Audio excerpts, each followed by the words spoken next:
Cool. Welcome back, everybody. So please welcome Charles Stern, Data Infrastructure Engineer for the Ocean Transport Group at the Lamont-Doherty Earth Observatory, Columbia University. His work focuses on Pangeo Forge, an open source tool for data extraction, transformation, and loading, ETL. Take it away, Charles. Great. Thank you so much, Naomi. Let me just share my screen here. Actually, let's see where, oh, share screen, I see that. That would be a good thing to know how to do. Okay, so actually, as I just mentioned to Naomi before we started the session, I am going to attempt to share a live demo here running a Jupyter notebook. And I just a moment ago sort of started to get a couple of the initial cells loaded up. And while we're waiting for those to come through, I'll just mention briefly that what we're going to be presenting about today is Pangeo Forge, which is a project focused, as Naomi mentioned, on data extraction, transformation, and loading, really with a focus on climate, oceanography, and weather data. And the purpose of this package is actually to provide some tools for moving archival data into cloud object storage, and particularly to make that transition as easy as possible. And you'll see the speed that can come with that. I'm already running into what appears to be some of the unique aspects of doing a live demo. We're going to end up analyzing a data set using Dask. And so what I'm doing here is just starting up a cluster. That process can sometimes hang a little bit. So we'll see. We'll take another route if it doesn't come through in 1 minute. I did want to emphasize, by the way, that the actual slides here probably will not take the entire half hour. So definitely encourage anyone watching to put questions into the chat, and we can address those in a moment. Okay, great. This has been kind to us. Okay, so I'm going to just enter. For those of you, by the way, who have never used Rise, that's what I'm using here. And it seemed possibly just with the combination of Zoom that there's a little lag to that. But okay, Rise is a really cool extension, by the way, for Jupyter notebooks that allows you to put slides up from notebook cells. Okay, so let's begin in earnest here. We're going to be presenting about Pangeo Forge and discussing that. And again, it is data extraction, transformation, and loading to create analysis-ready, cloud-optimized data stores. My name is Charles Stern, and as Naomi mentioned, I work for the Lamont-Doherty Earth Observatory at Columbia University. The repo for these slides is the link here.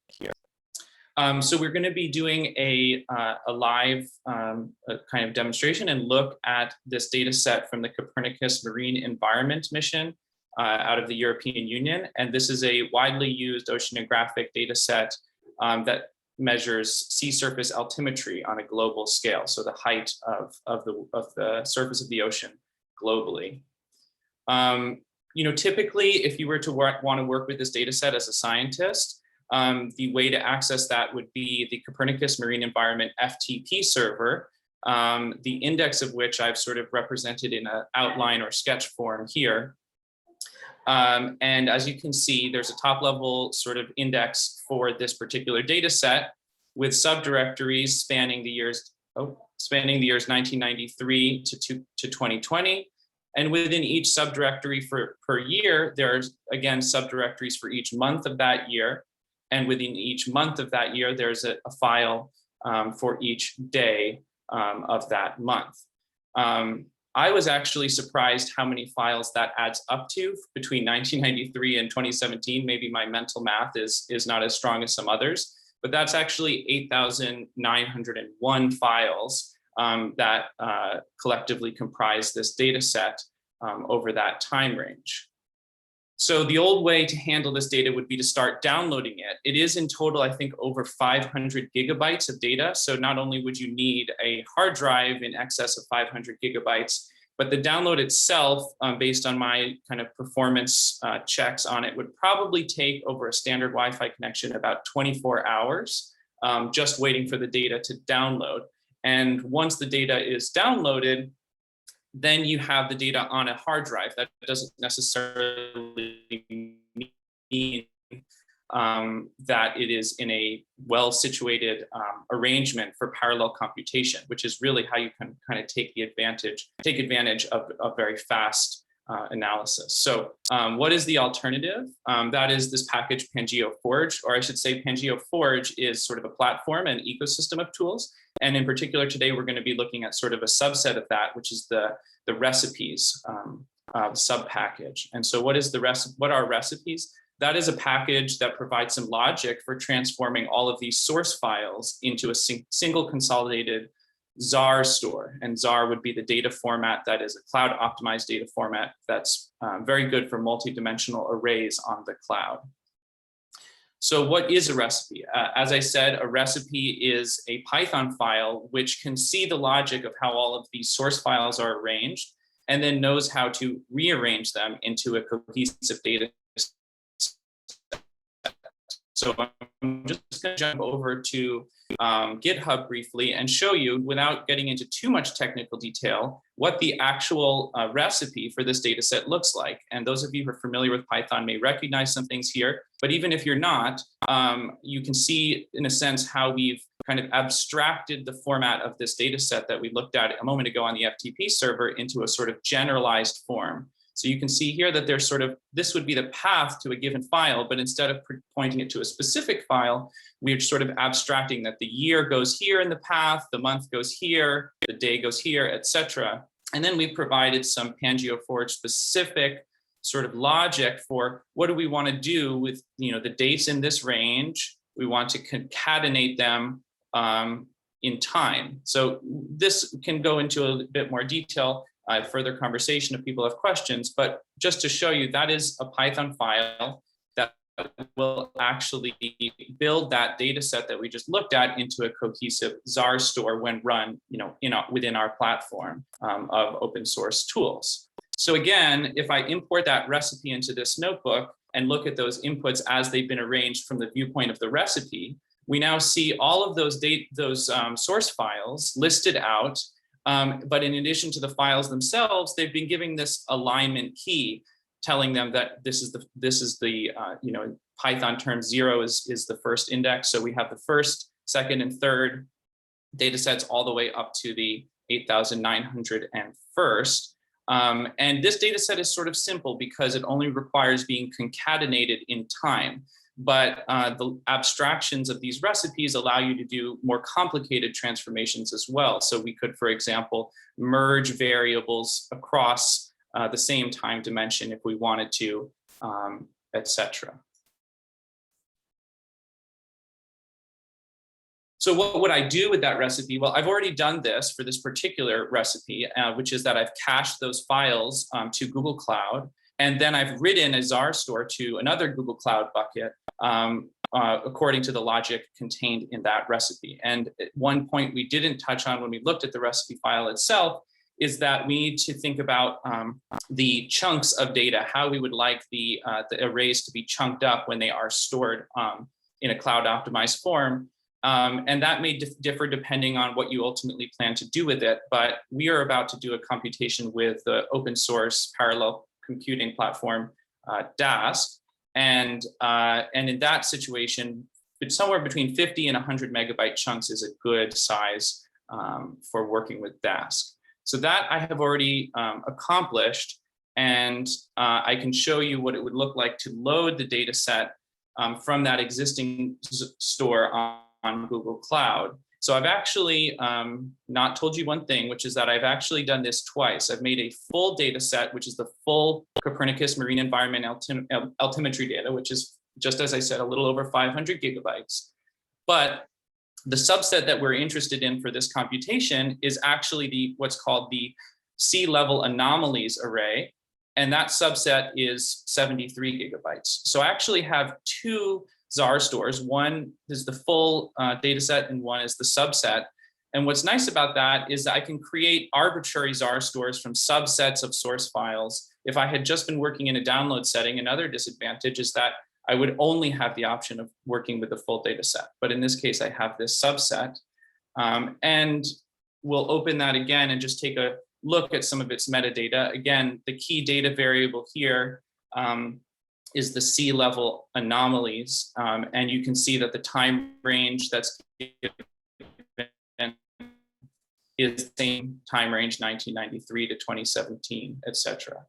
So we're now going to do sort of the interesting and perhaps suspenseful part, which is do an example calculation.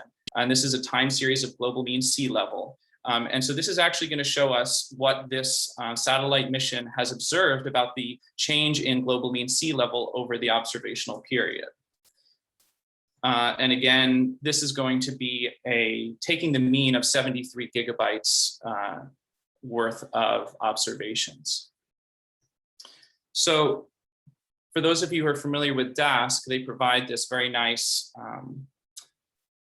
task dashboard here, which doesn't show anything because we haven't started the computation, but we're going to come back to that in a moment. And calling that computation is as simple as calling from our data set, the sea level anomaly array, take the mean over latitude and longitude. And once I start that computation and go back to this Dask dashboard, you're going to see the Dask scheduler start to assign subsets of that task to a set of worker nodes or that will each begin portions of that reduction. And you can see this, many of you may be familiar with this Dask dashboard. This is really, talking about the power of the cloud, the incredible power of elastic scaling. I am working here just on a regular, laptop that has a few cores, but now we're taking advantage of tremendously more computing power than I would be able to work with locally. And I don't have to have provisioned it until the moment in which I need it, which is now. And that's it. That's how long it takes using a Zarr data store, to perform a calculation on 73 gigabytes of data using parallel processing with Dask. And now that that calculation is completed and we have this time series loaded into memory in our notebook, we can make a plot of it. And indeed, this is real observations. All of us know, we hear in the news and see things in various outlets about sea level rise, but this is actual observation that we've just calculated during this talk of sea level rise during the observational period, 1993 to 2017. So pretty incredible to see that has all been done in real time because of the power of the cloud, both in terms of storage, optimized storage, and parallel processing that has been elastically scaled for our need right now. So what can you do today with Pangeo Forge? You can start working on your own recipe. Here is a link to the documentation for Pangeo Forge, which provides some instructions about how to write a recipe. And again, a recipe is a Python file like you looked at a moment ago, or which I showed you a moment ago. You can also ask me for help with it. I work full-time on this package, and we have an issues page here, which I've linked here, which you can raise an issue if you're not sure, or you get stuck with your recipe in some way. You can also add it to a queue for automated builds. So the actual building of the recipe, which happened, offline from this talk, how long that takes really varies depending on the size of the data set and the complexity of it, et cetera. The nice thing is that once that's complete, then as you see, you have almost instantaneous access to it, which is really the advantage there. And right now you can build your recipes using a Jupyter notebook yourself by calling each of the stages of that build one at a time from a notebook. But very soon we aim to have an automated cluster of cloud compute nodes, which will be able to do that build step for you. So you don't have to use your own compute resources to do that. And this would be a place where you can add this link here is where you can make a pull request to have your recipe be in the queue of recipes that will soon be built automatically. Things to look forward to very soon with Pangeo Forge, again, is automated builds in a bakery. That's what we're calling this cluster of automated builders, which will build recipes. They're bakeries that will, I guess you could say, bake the recipes or build the recipes. What we're also very excited about is the ongoing efforts to catalog all of our data sets that are built in this way into a spatiotemporal asset catalog. And the beginning stages of that are already available on the project website here, which I'll now show you. So this is our very much work in progress project website for Pangeo Forge. And just give you a look at what the catalog will eventually look like using the spatiotemporal asset catalog specification. You will eventually see all recipes, all data sets that are built with recipes in Pangeo Forge cataloged here.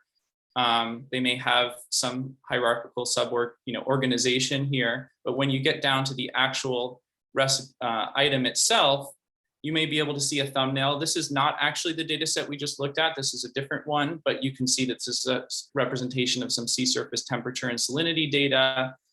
And you have a link here. This one in particular happens to be on Amazon, but it could be on Google, or there could be other data sets and different cloud storage locations. And you have a link to the recipe that built that.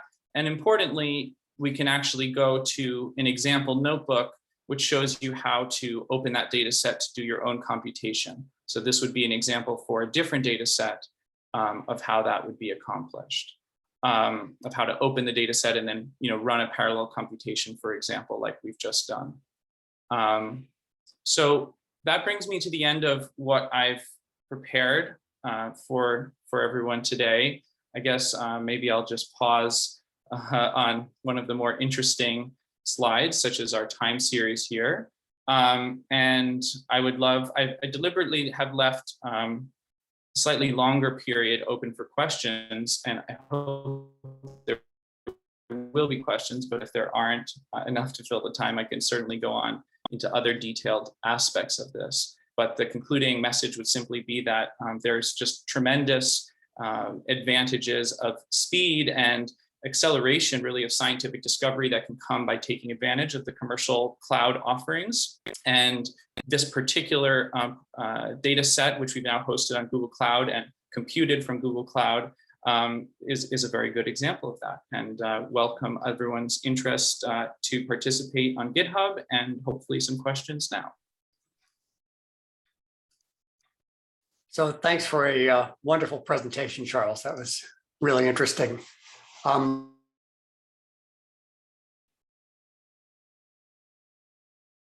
First is the Dask demonstration was amazing.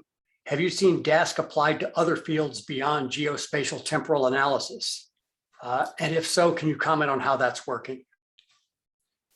That's a great question. I'm certainly not a Dask expert, but I do know that Dask is very much applied to many fields aside from geospatial and geospatial temporal analysis. Essentially, any scenario where you have parallelizable computation in any type of a Python, and for which the data can be held in some sort of a Python data structure, Dask can very much be applied to that use case. And I know that geospatial applications and Earth scientific ones have been some of the early use cases for Dask, because the data tends to be quite so large. But it's definitely worth exploring for any parallel computation in Python, absolutely. And I can make a mention also of a for-profit company named, just because they are quite, one of the early developers of Dask, which is an open source framework, has started a company called Coiled, C-O-I-L-E-D, Coiled, that does consultation for institutions and anyone who's interested in getting started with Dask, but may need some pointers as to how to do that. So yes, that's a longer answer perhaps to say that the answer is yes. Great. A second question. Did I understand the recipe bakery concept correctly to mean any person can drop in and execute a recipe analysis without knowing any Python? Good question. Currently, recipes do require knowing some Python. However, I've provided that link, which I'll navigate to here on my screen share. Let's see. Ask me for help. So on this link here, we have a repository called Staged Recipes and the issue tracker there. If you don't know any Python, but you do know what data set you would like to transform into an optimized store online on cloud storage, that would be the place to go. Currently, I will say that our recipes only support our first implementation, which is transforming data sets that are openable with the Python package called Xarray. And so if Xarray supports various backend formats that are largely focused around geospatial and earth scientific data. And our current implementation is for Xarray openable data sets. And anyone can go to that issue tracker and ask them for help if they're not familiar with Python or yes, so that does require some knowledge of Python, but we also hope that the recipes will be simple enough to develop that it's actually not such a bad introductory Python project, to be honest. Simple enough that even a faculty member can do it. I should hope so. Yeah. No. The strength of this project hopefully will. It's very explicitly motivated and inspired by the success of another open source Python project called Conda Forge, which some here may have heard of. And Conda Forge is a packaging utility for Python where people can also contribute recipes for how to build system packages that have non-Python dependencies in a Python context. And so that project, Conda Forge, has become as many may know, the place where a lot of people go to install various dependencies for their Python projects. And we aspire that Pangeo Forge will perform a similar role for these complicated data sets, how to build them and how to develop them into optimized cloud storage. Great, very interesting. Two related questions here. Can you give us some general background briefly on the overall Pangeo project, where it came from and what it does? And secondly, how does one get into and learn about the Pangeo environment? Great question. So there is often a lot of confusion about what is Pangeo. Is it a software package? Is it a community? Well, it is a community first, and the Pangeo community is a group of people who are interested in doing cutting edge computing, primarily with Python and primarily related to earth scientific applications. But there's a lot of knowledge in the Pangeo ecosystem, which can be translated into other domains with similar computational challenges. The best place to get advice from this community about your problem or your issue that you're working on is probably the Pangeo discourse page. Is a chat page, which let me put that into the chat in a moment, but it is discourse.pangeo.io. And that's a great place to just meet other people who have similar interests to use open source software for earth scientific, in this case, earth scientific applications. Something else that Pangeo has developed aside from Pangeo Forge and is quite well known is sort of just a software environment, a software stack, so to speak, in Python that seems to work very well as an integrated software stack for doing this type of analysis. And some of the technologies you saw featured in my presentation are the core technologies that make up that stack. So Xarray, which I've already mentioned, would be the sort of data user interface that's preferred and most often used in the Pangeo community. And Dask would be the parallel framework that's most commonly used. And increasingly Zarr would be the cloud optimized storage format. And there's other technologies in that stack as well for more specialized applications. But it's primarily a community, and everyone there has been very, very welcoming and friendly to me as I've been getting involved in it, and I would hope should be to anyone else who definitely would be to anyone else who's interested in learning about this area of interest. To your question about where did it come from originally, I am slightly newer to the project, so I wasn't there when it started, but my understanding is around 6-7 years ago, and maybe even a little more recently than that, a number of people from different institutions started getting together, realizing that there was incredible potential with the commercial cloud for doing this type of work, and just started sharing ideas about what the best ways to do that would be, and have come to this point with it. Great, very good. I want to mention to people that the Cloud Bank project also uses Discourse as our peer-to-peer support, but it's also monitored by Cloud Bank staff and also by representatives of the public cloud vendors. So it's a great way for people to get their questions answered. One more question. Why don't you simply use your academic institution's research computing resources? Is it a matter of not having access, or is there some other pain point with using your local institution's research computing resources? That's a great question. And you mentioned access. I mean, I think one of the primary drivers for Pangeo Forge is, in a sense, democratization, so to speak, of access to doing this type of work.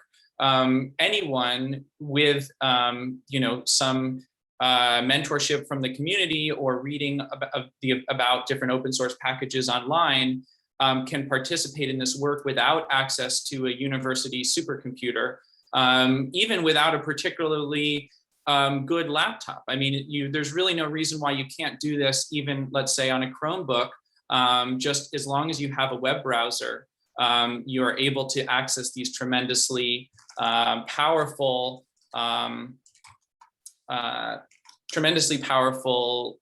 compute resources and very large storage resources. Another reason, though, even for, oh, hello. I don't know what that was, but keep going. Introducing oh, okay.